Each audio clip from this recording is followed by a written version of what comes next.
Just Aadhaar card ఇవ్వము అనేసి అన్నారు. ఇండియా ఆధార్ కార్డు ఇవ్వము అంటే సార్ ఇచ్చారు. ఆధార్ కార్డు ఇచ్చిన తర్వాత ఏంటి అంటే ప్రోడక్ట్స్ తీసుకొచ్చుకోమంటే, ఇందులో కూడా ప్రోడక్ట్స్ తీసుకొచ్చుకోమంటే సరే అని తీసుకొచ్చారు. ఈ ప్రోడక్ట్స్ ఎంతమంది వాడుతున్నారు? చాలా. మనకి ఏవి యూజ్ అవుతాయో అవన్నీ అందరూ వాడుతున్నారా? ఫస్ట్లో నేను కూడా వాడిన తర్వాత ఏంటి అంటే ప్లాన్ తెలియదు కానీ ప్రోడక్ట్స్ మాత్రం చాలా బాగున్నాయి. చాలా బాగున్నప్పుడు ఏంటంటే వాడుకుంటూ ఉన్నాము, ప్లాన్ మాత్రం తెలియదు. తర్వాతకి ఏంటి ఒక 6 months తర్వాతకి ఏంటి అంటే జూమ్ మీటింగ్ ఉంటుంది రండి అని చెప్పారు సార్. జూమ్ మీటింగ్ ఉంది అంటే ఎవరికి ఏమైనా ఏం ఆన్సర్స్ చెప్తున్నారు మీరు? ఏం ఆన్సర్స్ వస్తాయి లేడీస్కి అయితే? సరే సార్ వాళ్ళు అయితే మేము ముందు ఆఫీస్కి వెళ్ళిపోవాలి, మాకు టైం ఉండదు అనేసి అంటారు. జాబ్ చేసేవాళ్ళు, బిజినెస్ చేసేవాళ్ళు మాకు టైం ఉండదు అంటారు. అండ్ లేడీస్ ఏం క్వశ్చన్ వేస్తారు? ఛార్జింగ్ లేదు. ఆన్సర్స్ ఏం చెప్తారు? ఛార్జింగ్ లేదు, ఫోన్లో ఛార్జింగ్ లేదు. నేనైతే ఛార్జింగ్ లేదని చెప్పలేదు. బట్ నాకు పాపకి మామూలుగా పిల్లలకు పొద్దున బాక్సులు పెట్టాలి, జుట్టు వేయాలి, నాకు కాల్సాలని చెప్పేదాన్ని. అంటే ప్లాన్ తెలియదు కదా. ప్లాన్ తెలిస్తే మనం ఏంటంటే దేనికోసం ఇవన్నీ నథింగ్ అనిపిస్తుంది. తర్వాతకి అనిపించింది అనమాట. నిజంగా ఇవన్నీ సిల్లీ కొన్ని ఆన్సర్స్ చెప్పినా కదా నేను అనిపిస్తుంది. ఎందుకు అంటే ప్లాన్ తెలియదు. కాబట్టి ఏంటి అంటే మీరు ఎవరైనా ఏంటి అంటే ఫస్ట్ ప్లాన్ చెప్పండి. వాళ్ళ ఎవరికైనా ప్లాన్ చెప్తే ఇప్పుడు జూమ్ మీటింగ్కి రమ్మంటే ఏంటి అంటే వాళ్ళకు ఒక ఉంటుంది, మేము చేసుకోవాలంటే జూమ్ మీటింగ్కి రావాలి అనేసి ఆలోచన ఉంటుంది. ఈ మీటింగ్లకు రావాలనే ఆలోచన ఉంటుంది. కానీ ప్లాన్ తెలియనప్పుడు అసలు వాళ్ళకి ఎందుకు రమ్మంటున్నారు అర్థం కాదు కదా. కాబట్టి ఏంటి అంటే ఫస్ట్ ప్లాన్ చెప్పండి. నెక్స్ట్ ఇంకొకటి ఏంటిది అంటే ఆ జూమ్ మీటింగ్కి రమ్మన్నప్పుడు ఏంటి అంటే సార్ రమ్మడంతో పాటు ఏంటి అంటే హోస్టింగ్ చేయమన్నప్పుడు ఏంటి అంటే మనకు ఆన్లైన్ క్లాసెస్ తప్పిస్తే, మన పిల్లలకు తప్పిస్తే మనకేమో జూమ్ మీటింగ్స్ ఇంతకుముందు అలవాట. నేనైతే బాబు పాప ఆన్లైన్ తప్పిస్తే నేనైతే డైరెక్ట్ చూడలేదు అప్పటి వరకు అయితే. కానీ హోస్టింగ్ చేయమంటే ఏమనిపిస్తుంది? భయం వేస్తుంది. జూమ్కి రమ్మనడమే కొత్త, మళ్ళీ దాంతోపాటు మళ్ళీ హోస్టింగ్. కాబట్టి ఏంటంటే ఒక 1 week చూస్తాను సార్, నేను అబ్జర్వ్ చేస్తాను, తర్వాతకి హోస్టింగ్ చేస్తానని చెప్పాను. ఆ 1 week అబ్జర్వ్ చేసిన తర్వాతకి అప్పుడు హోస్టింగ్ తీసుకున్నాను. హోస్టింగ్ చేసినప్పుడు అప్పుడు అర్థమవుతుంది అనమాట. హోస్టింగ్ చేసేటప్పుడు ఏం చేస్తాము, కొంచెం మనం సీడీ వింటాం కదా, అప్పటిదాకా ఏంటి అంటే అంతగానో పట్టించుకోము. కానీ హోస్టింగ్ చేసేటప్పుడు ఆ బిఫోర్ అబ్జర్వ్ చేసేటప్పుడు ఏంటంటే ఆ సీడీ కొంచెం వింటాము. ఆ వింటున్నప్పుడు ఏంటి అంటే ఇట్లాంటి వాళ్ళు చేస్తున్నారా అంటే మాకు కూడా అవసరము. ఎందుకంటే ఇప్పుడు డాక్టర్గా ఉంటాడు సార్, 2 క్లినిక్స్లలో బిజీ ఉంటుంది. 2 క్లినిక్స్లలో బిజీ ఉన్నా కానీ ఇది యాక్టివ్ ఇన్కమా పాసివ్ ఇన్కమా? దాదాపు లీడర్సే ఉన్నారు కాబట్టి డైరెక్ట్ మాట్లాడుతున్నాను. యాక్టివ్ ఇన్కమ్ పాసివ్ ఇన్కమ్ అనేసి. ఇది సార్ యాక్టివ్ ఇన్కమా పాసివ్ ఇన్కమ్ అంటే? Active sir active income. Clinic వెళ్తేనే డబ్బులు వస్తాయి. కానీ పాసివ్ ఇన్కమ్ వచ్చే ఛాన్స్ ఉందా? మాకు ఈ క్లినిక్ ఇట్లనే రన్ అవుతుంటూ ఉంటుంటే మనీ పరంగా ఉంది, ఇల్లు ఉంది, కారు ఉంది, మనీ పరంగా ఉంది. కానీ ఎంతసేపు ఏంటి అంటే యాక్టివ్ ఇన్కమ్లో ఉన్నాము. ఆ డిఫరెన్స్ అర్థమైంది నాకు. మనం జూమ్ మీటింగ్స్ వింటున్నప్పుడు అప్పుడు ఏంటి అంటే దాంట్లో మనకు సిరీస్లలో చెప్తూ ఉంటారు కదా, డ్రీమ్ ఏంటి, మీ డ్రీమ్ దీనికోసం చేయండి, దానికోసం చేయండి అనేసి చెప్తుంటారు కదా సిరీస్లలో. ఆ డ్రీమ్ అనేది మేము పెట్టుకున్నాం. అప్పుడు అర్థమైంది మాకు కొంచెం డ్రీమ్ అనేది. ఓహో, మనం ఈ డ్రీమ్స్ ఇలా ఉంటాయని కూడా మనకి అంతకుముందు ఐడియా ఉందా? డ్రీమ్స్ ఉంటాయని కూడా కనీసం మాకైతే డ్రీమ్స్ ఉంటాయంటే మామూలుగా అంతకుముందు వేరే నెట్వర్క్లో ఉన్నాం కాబట్టి కొంచెం ఐడియా ఉంది. కానీ కరెక్ట్ అయితే బయట వాళ్ళకైతే ఐడియా ఉంటుందా చెప్పండి? వెస్టీజ్లో రానంత వరకు మనం పడుకుంటే వస్తాయి కదా డ్రీమ్స్. అవి కాకుండా మనకు ఇవి ఉండాలి, మనం చనిపోయే లోపు ఇవి అనుభవించాలనేసి మనకు ఉండాలి. అట్లాంటి డ్రీమ్స్ ఉండాలి. అది ఏదో ఎదుటి వాళ్ళకి కారు వచ్చిందా మనం కారు పెట్టుకోవడం, వాళ్ళకి ఇల్లు వచ్చిందా ఇల్లు పెట్టుకోవడం కాదు. మనకి ఎటువంటిది ఉండాలి, మనకు అట్లాంటి స్ట్రాంగ్ డ్రీమ్ ఉండాలి. ఆ డ్రీమ్స్ పెట్టుకున్న తర్వాతకి ఏంటి అంటే మనకు ఆ టైంలోనే ఎఫ్ఆర్యూ జరిగింది. అంతకుముందు ఎఫ్ఆర్యూ లాస్ట్ ఇయర్ ఎఫ్ఆర్యూ జరిగినప్పుడు ఏంటి అంటే మేము గోల్డ్ లెవెల్లో ఉన్నాం. ఆ టైంలో ఏంటి అంటే గోల్డ్ లెవెల్లో ఉన్నప్పుడు వైఫ్ అండ్ హస్బెండ్ రమ్మంటే ఏం చేస్తాము? ఒక్కరే వెళ్తాము. ఇద్దరం వెళ్ళామంటే ఎందుకులే టికెట్స్ ఇద్దరు అనేసి అనిపిస్తుంది కదా. మేము కూడా సార్ ఒక్కరే వెళ్ళారు ఫస్ట్ ఒక 2 days.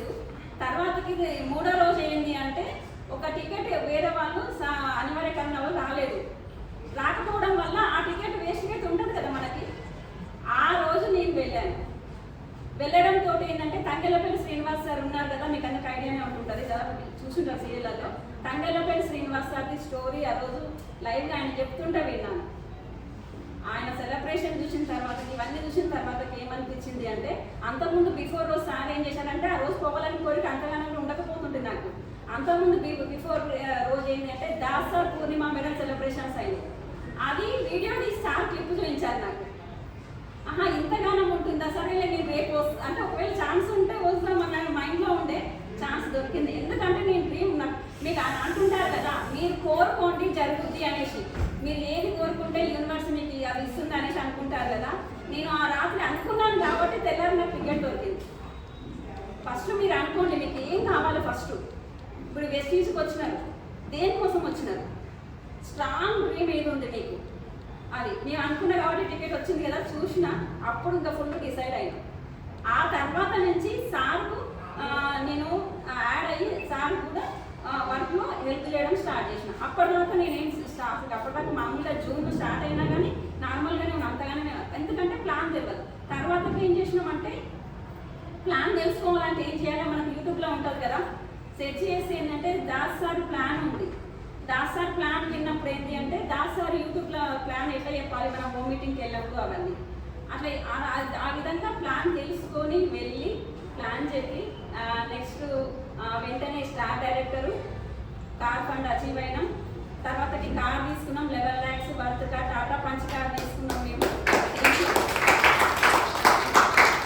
ఇవన్నీ ఎక్కడి నుంచి సాధ్యమంటే రాసి పెట్టుకున్నాం ఫస్ట్ మేము డ్రీమ్స్, మాకేం కావాలి.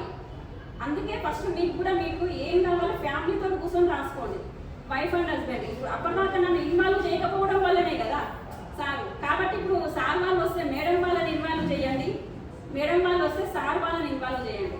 ఇదేంటి అంటే వైఫ్ అండ్ హస్బెండ్ చేసుకునే బిజినెస్. మనకి ఎక్కడ అంటే బయట అయితే దాదాపు ఒక వ్యవసాయంలో మాత్రమే వైఫ్ అండ్ హస్బెండ్ వెళ్ళి చేసుకుంటారు. అట్లాంటి సెక్యూర్డ్గా చేసుకునే బిజినెస్ ఇంకేదైనా ఉందా? మనకి వెస్టేజ్ బిజినెస్ ఒక్కటే వైఫ్ అండ్ హస్బెండ్ ఇద్దరు కలిసి చేసుకునేది. కాబట్టి ఒకరికి తెలిసిన దాన్ని ఇంకొకరికి వినిపించండి. వాళ్ళు వినలేదా, ఒకవేళ నెగిటివ్ ఉన్నదా అర్థమయ్యేలాగా చెప్పండి. అట్లకు నెగిటివ్ ఉన్నదా, ఒకవేళ మీకు సపోర్ట్ చేయకుండా పర్లేదు, వాళ్ళు మరీ వద్దనుకుంటుంటే చాలు చేయొచ్చు. ఎందుకంటే ఇప్పుడు మనకి సంజయ్ మేడం కూడా చేసింది కదా, మేడం ఒక్కతే చేసింది. లేడీస్ చేసిన వాళ్ళు చాలా మంది ఉన్నారు, గీతా మేడం ఉంది, కాబట్టి చెయ్యొచ్చు. కానీ ఇద్దరు చేస్తే ఏంటి అంటే 6 నెలలు అయ్యే పని 3 నెలలు అవుతుంది. కాబట్టి చాలా బాగుంటుందండి, చేసుకుందాము. ఇక్కడ మెయిన్ ఏంటి అంటే, ఇంతకుముందు సార్ వాళ్ళు కూడా చెప్పినారు కదా, నో చాలా వస్తాయి.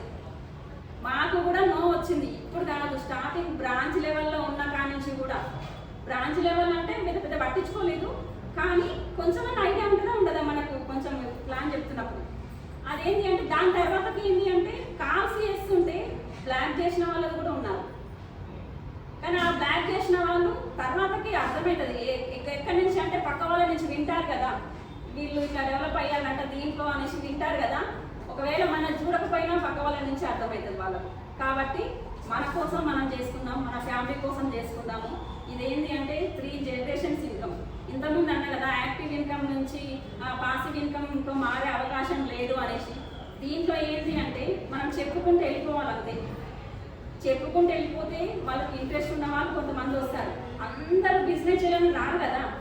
ఇప్పుడు అందరికీ ఏంటి అంటే కంఫర్ట్ జోన్లో కొంతమంది ఉంటారు. ఇప్పుడు లేడీస్ ఎట్లా ఉంటుంది అంటే మా మైండ్ సెట్ చెప్తాను. ఎట్లా అంటే లేడీస్ సామాన్లు తెస్తున్నారంటే పిల్లల స్కూల్ ఫీజులు కడుతున్నామా, ఇంట్లో తెస్తున్నారా, సామాన్ సరిపోతుంది. అంతకంటే ఎక్కువ ఇంకొంచెం ఆలోచించారు. ఎందుకంటే ఆ మైండ్ అనేది సెక్యూర్ జోన్లో ఉన్న మనిషి అనుకుంటారు అంతే. కానీ కరెక్ట్ ఆలోచిస్తే కొన్ని వింటా ఉంటే ఏంటి అంటే అప్పుడు అర్థమవుతుంది ఎక్కడ సెక్యూరిటీ ఏముంది అసలు మనకు. నిజంగా లైఫ్లో మామూలుగా సెక్యూరిటీ చాలా అసలు లేదనిపిస్తుంది బయట. ఎందుకంటే ఎన్నో ఫ్యామిలీస్ చూస్తున్నాము, ఒక్క ఇన్కమ్ యాక్టివ్ ఇన్కమ్లో ఉంటారు. జాబ్ చేస్తున్నారా, బిజినెస్ చేస్తున్నారా, ఏదో ఒకటి చేస్తున్నారు కదా. ఇప్పుడు ఎవరైనా దాదాపు మేడం వాళ్ళు కూడా ఇందులో జాబ్ చేసే వాళ్ళు ఉన్నారు కొంతమంది. ఏదైనా జాబ్ చేస్తే ఏంటంటే యాక్టివ్ ఇన్కమ్ జోన్లోనే ఉన్నారు, ప్లస్ ఒకటే ఇన్కమ్ మీద ఉంటున్నారు. ఒకటే ఇన్కమ్ ఉండొద్దు. ఎప్పుడైనా ఏంటి అంటే ఒక ఇన్కమ్ యాక్టివ్ జోన్లో ఇన్కమ్ ఉంది అంటే ఇంకొకటి చూసుకోండి, కంపల్సరీ సెకండ్ ఇన్కమ్ కంపల్సరీ అవసరం. వాళ్ళు ఎవరో నో అన్నారు అనేసి మనం సెకండ్ ఇన్కమ్ ఆపేసుకుంటామా? ఆ సెకండ్ ఇన్కమ్ కూడా మనకు చాలా మందికి మీకు ఐడియానే ఉంటుంటుంది. ఇంట్లో గ్యాస్ సిలిండర్ 2 పెట్టుకుంటామా, 1 పెట్టుకుంటామా? ఎందుకంటే భయం, గ్యాస్ అయిపోతే మళ్ళీ వంట ఎట్లా, భయం ఉంటుంది కదా. కాబట్టి కంపల్సరీ ఒకటి యాక్టివ్ ఇన్కమ్ ఉంది. ఎవరైనా వర్క్ చేసుకుంటారు, పార్ట్ టైంగా చేసుకున్నా సరే ఈ పాసివ్ ఇన్కమ్ ఉంది. మనకు నెట్వర్క్ బిజినెస్ ఇది పాసివ్ ఇన్కమ్లో మారే అవకాశము 100% ఉంది. కాబట్టి అందరూ దీన్ని ఎవరో పక్కన నో అన్నదా, వీళ్ళు అన్నదా, వాళ్ళకి ఏం తెలుస్తుంది? జస్ట్ వెస్టీజ్ పేరు తెలుస్తుంది. మనం ప్రోడక్ట్స్ వాడుతున్నాము, చేస్తున్నాము, మనీ అనుభవిస్తున్నాం కాబట్టి మనకు తెలుస్తుంది. కాబట్టి చేసుకుందామండి. థ్యాంక్ యూ సో మచ్ అండి. Good morning.